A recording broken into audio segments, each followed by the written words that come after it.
Depuis 2019, le numérique est l'un des sujets majeurs portés par la Commission européenne. Des textes fondamentaux ont été adoptés ces derniers mois pour tenter de réguler ce secteur qui prend une place exponentielle dans nos vies. Et cette semaine, au Parlement, nous avons adopté un texte abordant un angle mort des politiques que nous avons dû débattre jusqu'ici: les inégalités d'accès au numérique. Autrement dit, ce qu'on appelle la fracture numérique.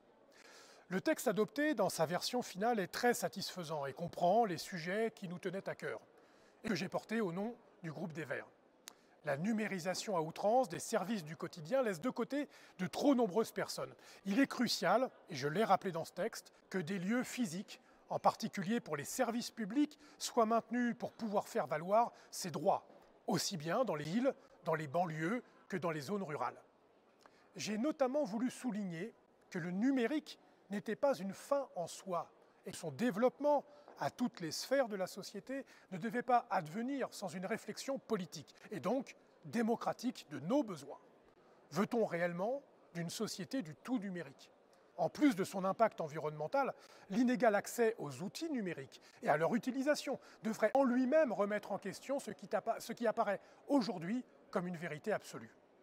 Cette résolution n'a pas force de loi, mais elle a le mérite de porter ce sujet auprès de la Commission et des États membres, afin de mettre en lumière les nombreuses difficultés auxquelles sont confrontés une large part des citoyennes et citoyens européens.